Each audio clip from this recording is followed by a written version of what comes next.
que agora tá lendo. Bom, então a primeira coisa na hora de fazer uma rotina do R, aquilo que a gente já conversou, é escolher a pasta minha de trabalho. Então eu já vou escolher, baseado lá no meu endereço da minha pasta, vocês já sabem como faz isso, eu vou e busco e boto minha pasta de trabalho. Então para verificar isso eu só usar getWD, e aí a gente chama essa função e ele vai me avisar onde está na minha pasta de trabalho. Beleza, ele já avisou que está dentro da minha pasta lá, blocos, e aí eu posso sim importar os meus dados. Então são os mesmos dados que a gente aprendeu lá na nova, então são os dados que eu já tenho para vocês enxergarem que aqueles mesmos dados, então eu tenho a minha variável resposta, o meu tratamento e o meu bloco, aqui agora de maneira que eu vou ter um pacote para poder explicar os modelos lineares mistos. Por coincidência, o pacote que eu uso para modelos lineares mistos é o mesmo dos modelos não lineares mistos. Então esse pacote aqui chama NLME. Para quem não tem no computador, minto, o R já vem ele como base, você só precisa chamar ele. Então eu vou ler aqui o meu banco de dados, botei ele todo entre parênteses, para poder ele já ler e já me responde, dá um print. Eu faço aquela divisão, então eu deixei esse exemplo, mas eu só vou usar para esse, para poder lembrar também desse comando, que ele vai pegar dentro do armário, dentro do meu banco de dados, e ele agora vai deixar todas as portas abertas para mim, não preciso toda hora ficar chamando ele. Então eu dou esse comando, e aí desse comando eu posso chamar, olha, eu tenho o meu fator tratamento, ou seja, eu tenho a minha classe tratamento, eu tenho a minha classe bloco, eu vou agora chamar a minha biblioteca, que é essa NLME, que é a biblioteca que faz modelos lineares e não lineares mistos. E aí eu vou ter dentro dela, para esse caso aqui eu não vou chamar isso ainda desse group data, depois eu vou explicar o porquê. Só que aqui dentro eu vou ter do meu modelo, então posso chamar aqui, ó, não tem problema, o R vai sempre ler por vez das vírgulas, né? Então se a vírgula estiver aqui embaixo, não tem problema nenhum, ó. Ele já faz a leitura para mim, ele vai ler tudo dentro do parênteses. Relembrando, o R chama a função, e aí depois da função você chama o parênteses. Então eu vou ter o meu modelo, o meu model, eu posso chamar do que eu quiser. Eu chamo o meu modelo, ele vai e roda o meu modelo. Então vamos pedir o nosso relatório. Opa.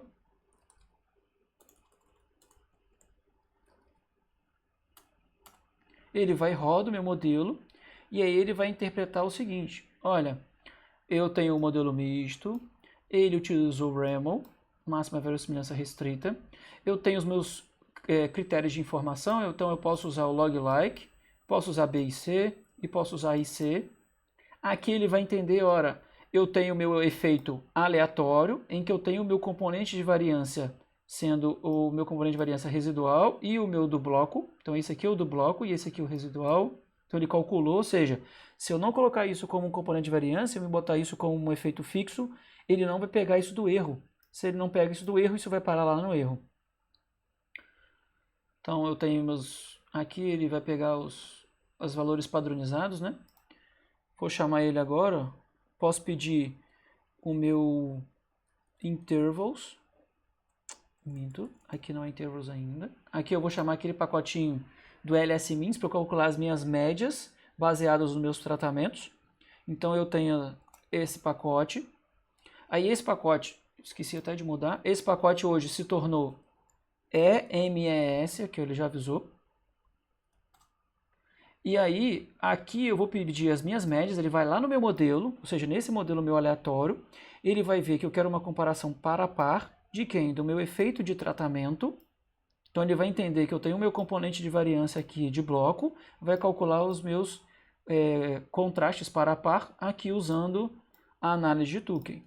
Então eu mando rodar e ele vai e avisa, ó, desde aqui de cima, ele me dá as minhas médias de cada tratamento, os meus intervalos de confiança, e aí ele me dá os meus contrastes. E se eu tiver um contraste menor do que 0,05, eu tenho meu contraste sendo significativo. Então aqui é a mesma coisa do relatório. E se eu quiser rodar a minha nova, ele vai rodar a nova baseado, claro, naquele modelo. Então aqui, ó, baseado no modelo misto. Então eu tenho o meu componente de variância, por isso que o bloco não está aqui. Então eu tenho o meu intercepto, o meu parâmetro, e eu tenho o meu efeito de tratamento. Então aqui ele já me avisa que eu tenho um efeito significativo de tratamento, ou seja, existe um contraste não nulo entre os meus tratamentos. Posso calcular o meu log-like multiplicado por -2, igual sai lá no SAS, eu já deixei aqui programado. E aqui usando aquela das médias, né? Então eu vou usar a média par a par, posso usar. Então igual eu mostrei lá para o outro de vocês. Mas naquele caso eu já usei a função ls-min, porque ele já faz tudo ao mesmo tempo. Aqui, caso ele fosse um polinômio, ele ia rodar aqueles contrastes de polinômio. Opa. Se fosse um polinômio, ele ia rodar aquele linear, quadrático, cúbico, e ia me dar os p-valores. E aqui eu pedindo para ele fazer os contrastes par a par. Então aqui ele faz, ó, pelo método de Tukey, contraste par a par. Se vocês observarem, é o mesmo do contraste de lá de cima. A vantagem do comando aqui de cima é que ele já faz a comparação toda junta. Então já sai minhas médias com intervalo de confiança e aqui os meus contrastes par a par. Bom, isso é para bloco. Se vocês perguntarem, olha, então se eu tiver então 2 fatores no meu experimento e for um inteiramente casualizado, então não vou dar o mais simples inteiramente casualizado, porque é só eu tirar o efeito de bloco. Então eu vou complicar um pouquinho, a gente vai pegar um fatorial. Então eu vou pegar aqui a análise fatorial, olha lá, peguei os fatores, chamei os meus dados, então ele já vai plotar aqui para mim os meus dados. Então eu tenho os meus fatores aqui, então eu tenho o animal, eu tenho o tempo, tenho o jejum, tenho a minha linha e a minha coluna. Oi.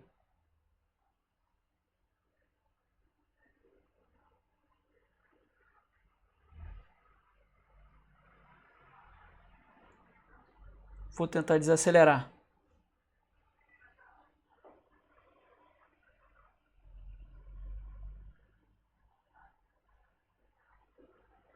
Quer que eu volte em algum canto? Se alguém quiser que eu volte, fala que eu volto.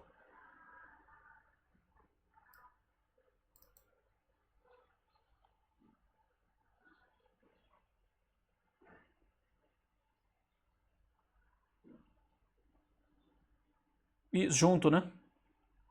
Entendi. O áudio está chegando antes.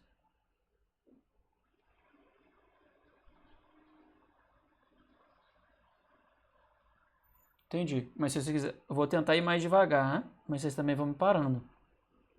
Qualquer coisa vocês me falam.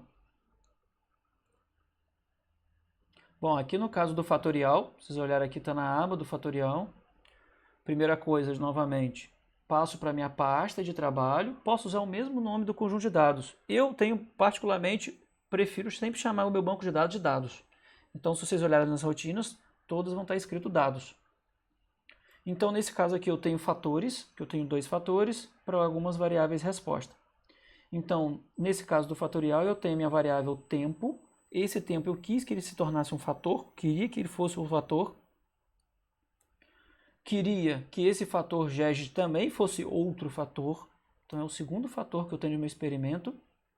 Então, não precisa vir ao caso de onde vem a explicação do fator, não precisa se preocupar com isso.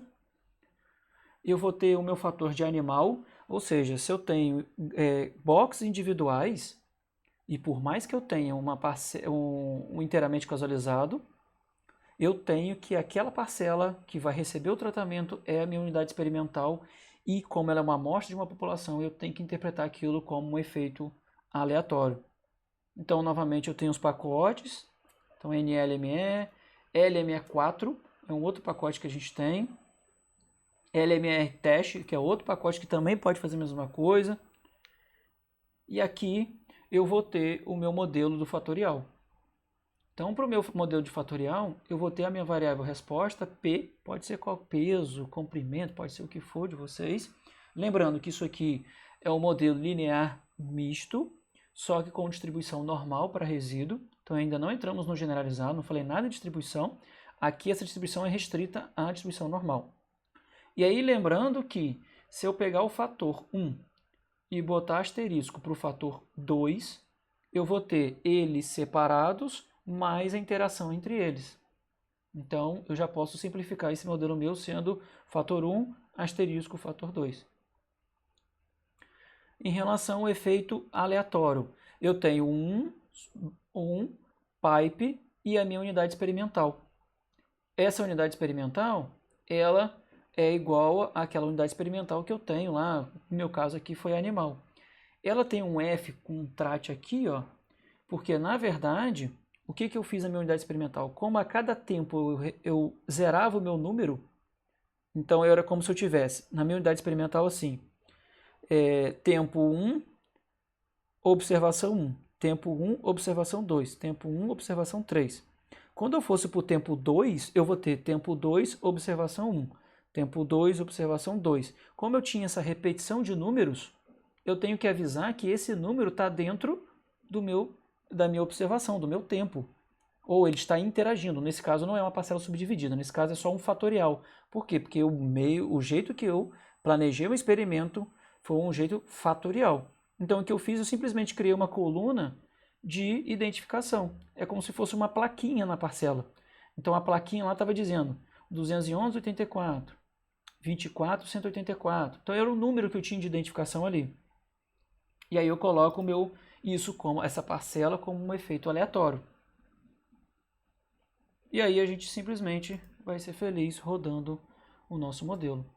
E aí ele roda o modelo, peço novamente o meu relatório, vejo se está tudo ok, ele avisa em relação ao número das minhas parcelas, eu vou ter novamente o meu critério de informação, A e C, B e C, log like, ele vai me avisar do meu componente de variância da minha parcela, o meu componente de variância residual. Se vocês observarem aqui, o componente de variância da parcela, ele é maior do que o residual.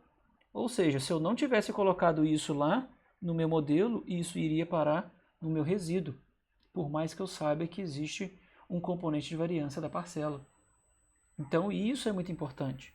Se esse valor desse componente de variância não for feito dessa maneira, a gente acaba inflacionando o resíduo. Então, novamente, eu posso fazer aqui a minha nova para pedir o meu modelo e ver se existe o efeito do meu fator 1 com o meu fator 2 e a interação dos dois. Como eu observei que existe um efeito da interação, eu posso fazer agora os meus testes de médias baseados na interação. Então, novamente, eu pego, rodo o meu modelo. Aqui, ó, dentro do pedindo para par, eu coloquei aqui equivocadamente, não é o asterisco. Se eu colocar asterisco, ele vai testar todos. Vou mostrar aqui. Ó. Se eu pegar o asterisco, ele vai pegar separadinho. Opa, não, minto. Ele está fazendo já da interação. Então, eu vou ter o tempo 1 com esse GEG1. Tempo 2, GEG1. Então, eu tenho aqui a minha média por mínimos quadrados, meu intervalo de confiança para cada um deles. E aí, como eu botei esse teste aqui, é um outro teste de par a par, só botei como exemplo nesse DAC, só vocês olharem a teoria de cada um deles. Ele vai me avisar aqui no final, ó, que ele usou esse método, e foram feitos 66 contrastes ali dentro, e aí ele vai me avisar os contrastes. Então, o contraste 18,0 contra 22,0, p-valor. 18,0, 26,0, p-valor. Claro que dependendo do que você quer, você não vai querer todos os contrastes. Você pode ir particularmente em alguns contrastes. Ah, eu quero falar só dentro do 18.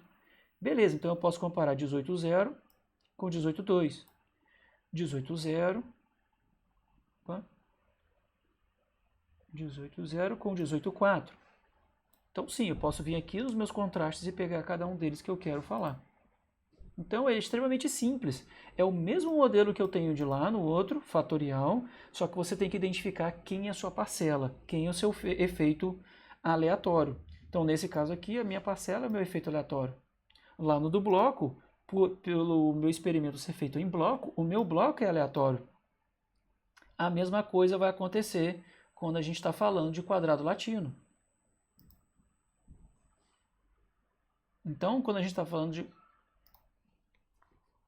Pode falar. Fala, Caio.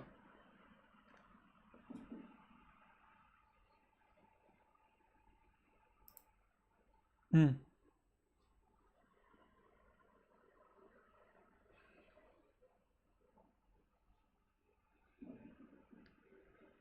Uhum.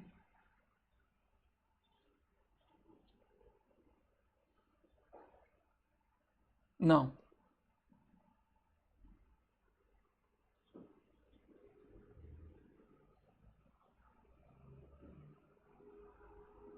Isso, isso, aquela chama dummy,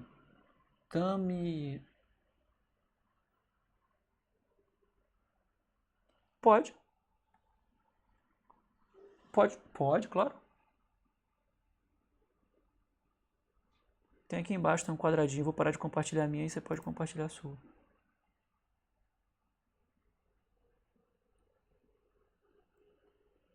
Uhum.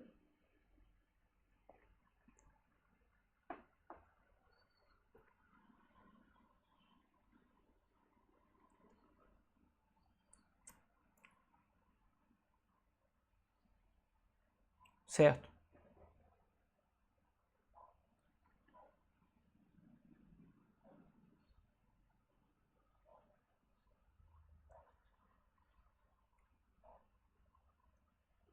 Uhum.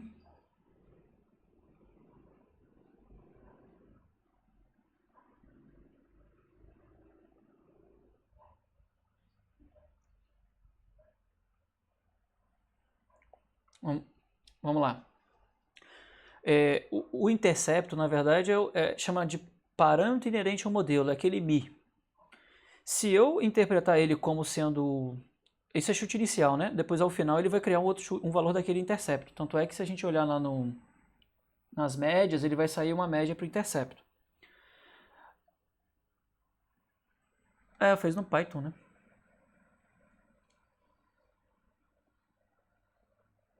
Olha, depois me manda, eu vou botar lá no grupo lá.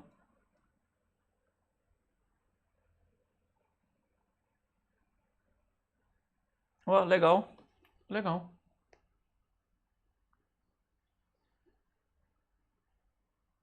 Isso. O que acontece? E aí, o seu modelo ele é todo desvio em cima de um intercepto. Por isso você precisa daquele mi ali. Então, como ele é um parâmetro inerente ao modelo, às vezes, quando você tem um modelo geral, o mi ele pode ser chamado de média geral da minha população. Por isso que o povo fala que mi é a média geral da população, e não é. Não é. Depende do seu problema, depende do seu modelo. Se for uma regressão, ele não é uma média geral. Ele é simplesmente um intercepto do modelo. Quando a gente vai para o modelo de delineamento com fatores qualitativos, isso se torna sim uma média da população. E aí você tem o desvio da média para o tratamento 1, desvio da média para o tratamento 2, desvio da média para o tratamento 3. Por quê? Porque isso é necessário para poder a gente calcular lá a inversa generalizada, fazer todas aquelas restrições para poder a gente calcular por matriz de mínimos quadrados. Aí a gente precisa do mi. Só que quando a gente vai fazer mínimos quadrados, ele ignora o intercepto e aí ele vai calcular a média por mínimos quadrados do tratamento, média por mínimos quadrados do fator 1, do fator 2, entendeu? Então eles são desvios para poder fazer a solução da minha regressão. Aquele parâmetro mi, ele é como se fosse um valor, uma constante, e aí tudo que vem ao lado dele do modelo são desvios daquela constante para poder explicar a minha variável resposta. Quando mesmo assim eu não tenho nenhuma explicação para aquilo, aí isso vai parar no resíduo.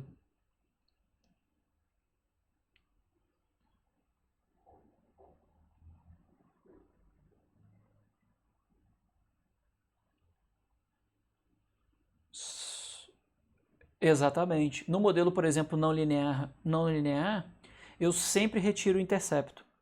Por quê? Porque eu não quero que eu tenha um comportamento médio. Imagina que eu estou testando um nível de adubo para crescimento de planta. Então eu tenho 2 níveis de adubo, ou 3, não tem problema, a quantidade que eu quiser. Em grupos lá, estou testando produtos. Talvez, se eu não tirar o intercepto, o que acontece? Ele vai pegar que cada grupo ele é um desvio de uma média populacional, cada tratamento, cada categoria. E aí o que eu faço? Eu retiro o intercepto e eu deixo ele calcular um parâmetro para cada um dos grupos. Aí ao final eu vou ter uma curva para cada grupo. Às vezes o, o comportamento do crescimento é completamente diferente dos grupos. Por quê? Porque eu ranquei o intercepto. Eu não quero uma restrição de intercepto, um parâmetro comum entre eles, entendeu? Às vezes eu ponho 0 nisso. Só botar -1. Só botar -1. Você vai aqui no modelo. Quer ver? Ah, não está compartilhando com vocês. Opa, deixa eu jogar para cá. Você vai aqui no modelo. Tá vendo aqui que tem esse TRT? Eu ponho TRT. Bota aqui, ó, -1 mais TRT. Ah, não li, né? Obviamente vai dar errado. Não troquei a pasta. Ah, o que eu paguei? Será que eu paguei a linha? Paguei. Deixa eu pegar o caminho aqui.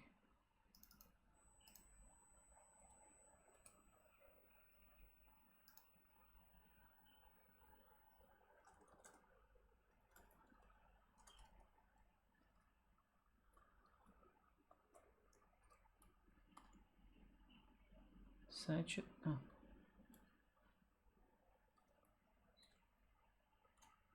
Aí. Então aqui, ó, do quadrado latino a gente tinha aquele mesmo, ó, do período. Deixa ele rodar aqui. Tá.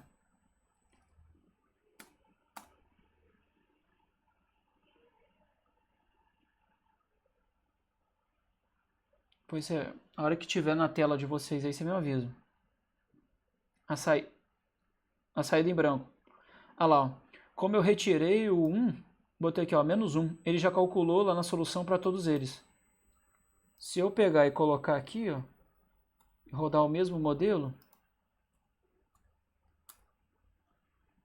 aqui, ó, ele precisa calcular o intercept e todos os outros tratamentos. Nesse caso aqui, isso aqui é só uma saída, igual o solution do SAS. Ele vai calcular para o intercepto, e aí todos eles são desvios, ó, do intercepto. Você consegue ver aqui, marcado em azul? Então, o intercept vai fazer cada um deles ser desvio. Se você achar, olha, não, eu quero um comportamento diferente de cada tratamento, o que vai acontecer? Isso aqui, ó. Aqui, ó, 59, 64, 67, 72. Consegue ver aí? Entendeu?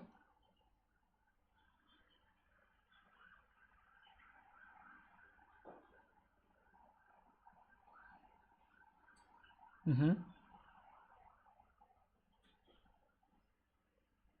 Quando é zero, boa pergunta. Não, o 1 ele calcula direto. O 0 é ele eliminar, é como se aquilo não existisse, pô. Ele elimina o intercepto.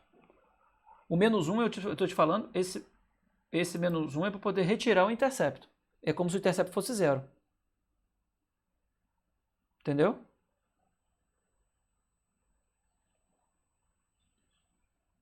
Isso, não está intercepto. Eu calculo. Isso, exatamente. É como se fosse uma regressão, tivesse parando pelo zero, começasse pelo zero.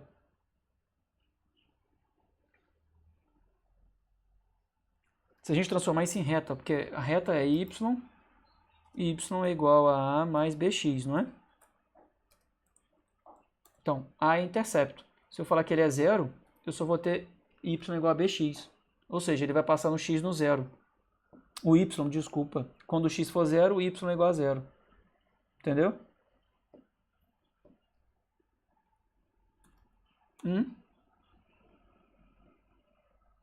Claro.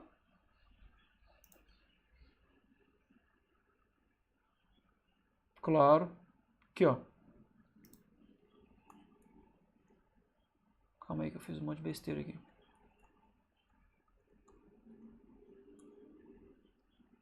Que y é esse que eu não rodei? Não acabei de rodar esse modelo? Ah, esse y que não existe. Não, é porque tinha um y aí que eu tinha escrito. O intervalo de confiança vai sair aqui, ó.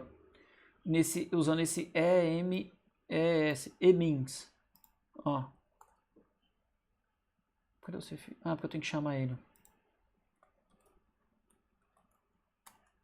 Aqui, ó. Emins. Aí eu vou ter média do tratamento 1, média do tratamento 2. Eu vou fazendo devagar que vai aparecer a tela aí, ó. Média tratamento 3, média tratamento 4. Erro padrão para cada um deles, intervalo de confiança. Não ouvi.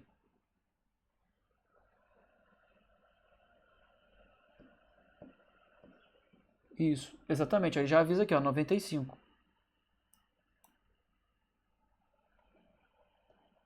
Uhum. Isso. A gente pede um help, ó. A gente pede um help da função e vê as opções que tem dentro dela. Eu vou abrir ele aqui, ó.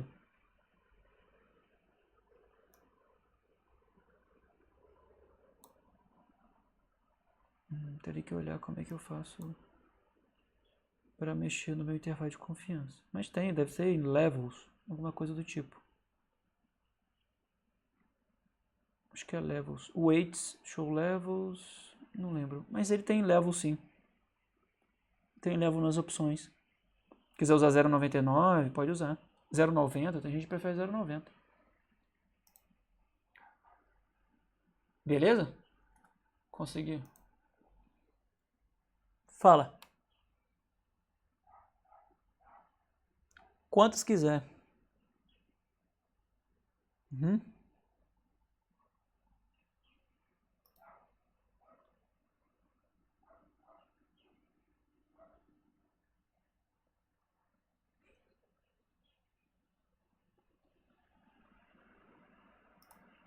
Isso aí. Só que o que acontece? Não vou te garantir que nesse vai acontecer, vamos fazer isso aqui e vamos descobrir se funciona nessa função. Esse funciona no pacote NLME LME4. Vamos fazer isso que você está falando aí e vamos testar. Se ele vai funcionar ou não. Não. Vou fazer igualzinho que você fez ali. E vamos ver se ele vai funcionar. Não. Não funciona nesse aqui. Mas, o que acontece? Isso vai funcionar, ó. Deixa eu ver, que eu tenho isso programado. Opa. Deixa eu ver se é no fatorial. Medidas repetidas. Não. Ele vai ser aqui, ó. Aqui, ó. Tá vendo? A hora que chegar aqui, ó, você vai ver aqui, ó. Model 1. A hora que aparecer na tela sua aí, você me avisa. Beleza. Aqui, ó. Eu uso a minha variável resposta. Eu uso a minha interação. É exatamente o que você falou. E eu uso aqui, ó, quem é aleatório para ele. Isso é para esse pacote aqui, ó. LMER. É para essa função e ela está dentro desse pacote aqui, ó. LME4. É dos mesmos autores. É dos mesmos autores. Esse pacote. Só que ele tem uma série de facilidades. Eles trocaram, acho que o algoritmo, alguma coisa do tipo, parece que fica bem mais rápido. Só que ele tem umas restrições que eu não gosto. Nesse caso nosso. Aí eu prefiro usar o LME. Mas no nosso caso vai acontecer, vai funcionar quadrado latino, vai funcionar tudo igualzinho. Entendeu? Pode fazer. Eu vou ser sincero. O SAS, por exemplo, ele separa, né? O que é model, o que é random, o que é repeated, ele tudo separa. O SAS separa tudo. Para entender o que eu estou fazendo na estatística, eu prefiro o SAS para isso. É óbvio que no R eu sei, estou te falando já o que está modelando, quem está fazendo. Só que quando eu fui aprender, para poder botar a mão na matriz G. Então, por exemplo, na melhoramento, a gente quer botar a mão lá na matriz parentesco e ela vai fazer lá, vai influenciar na matriz G. Se eu estou falando isso, obviamente na minha cabeça lá no Proc Mixer do SAS, eu sei que a matriz G ela está no random, que no R também, nesse caso desse pacote, está no random. Se eu estou falando de medida repetida, que é o que a gente vai ver mais à frente, eu estou falando isso do repeated. Lá no SAS tem escrito repeated. No R eu vou usar, para poder fazer essa modelagem, uma matriz que chama correlation. Então eu consegui associar os dois para poder entender o que cada um fala. O do SAS ele é muito melhor documentado. Não estou dizendo que um é melhor ou pior que o outro, eu acho que tudo tem limitação. Então, assim, qual que eu acho mais fácil de aprender e entender a estatística do negócio do zero, como se não tivesse caído de paraquedas. Se eu fosse começar a ler, eu começaria pelo SAS. E aí depois eu vim para o R, porque aí eu associei no R o que que faz. Os dois funcionam da mesma maneira, vão me dar basicamente as mesmas respostas.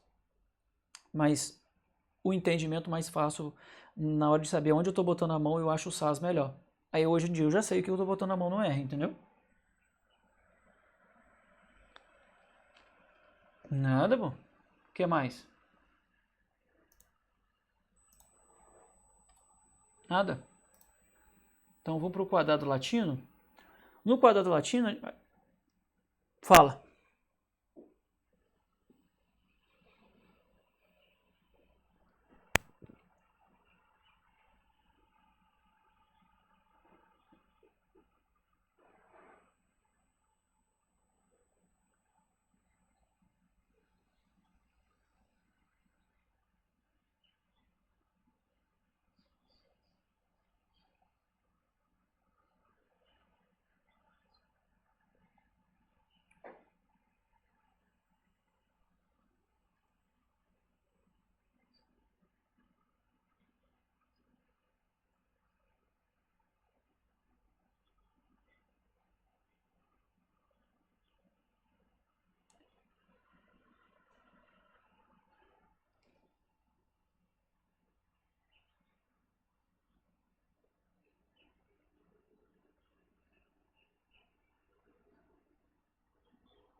Eu vou ser sincero.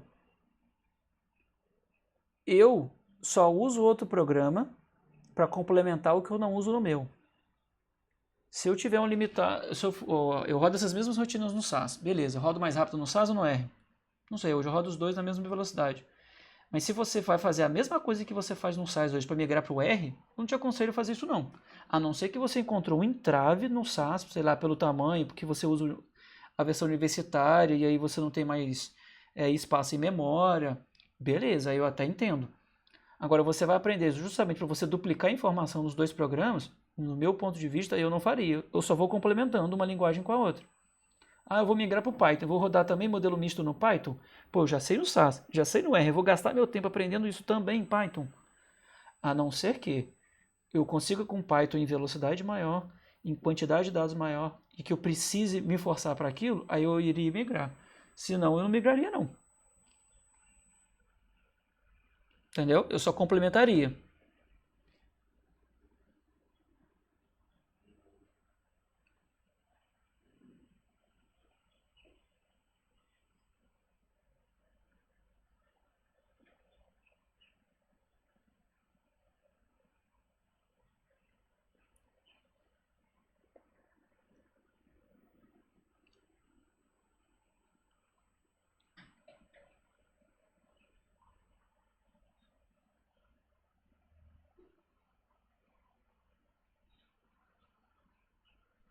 Né? Fala, Paulo. Claro.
Isso aí, Paulo.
Isso aí. É bom demais. E o pai eu tenho a curiosidade, né? Que eles começaram a usar, foi o que a gente conversou naquele dia, o Paulo, é que como ele já estava muito interligado ao sistema operacional, ele acaba hoje sendo mais rápido e as pessoas estão preferindo. Na academia as pessoas já preferem R, porque ele é mais estatístico. Eu acho que vai do gosto do freguês. O cara aprendeu e aí ele vai naquilo que ele gosta. E obviamente você não vai ficar para sempre na mesma coisa, né? Porque as coisas andam. Beleza? Bom, então aqui em relação ao do quadrado latino, nada. Não, mas aqui em relação ao quadrado latino é praticamente a mesma coisa que a gente vai ver lá. Ó. A única coisa que eu quero mostrar para vocês é que no quadrado latino não tem um bloco apenas, eu tenho dois efeitos locais. Então esses dois controles locais eu venho aqui no random e aí eu coloco que é uma lista, não um só. Agora eu quero dois. Então é período e animal separados. E aí eu posso rodar o meu modelo, ele vai calcular as minhas médias, só que as médias só do tratamento, ó, que é o único efeito que eu quero calcular de médias. E eu posso também fazer, usando lá, ó, deixa eu rodar ele aqui, os meus contrastes par a par. Então se eu quiser fazer a comparação entre tratamentos, posso também usar a minha comparação. A mesma coisa essa função, se eu quiser fazer agora a comparação e já soltar as médias, eu uso esse ls-min. Então ele já sai as minhas médias e depois sai os meus contrastes com os p-valores. Beleza? Fechar o modelo misto?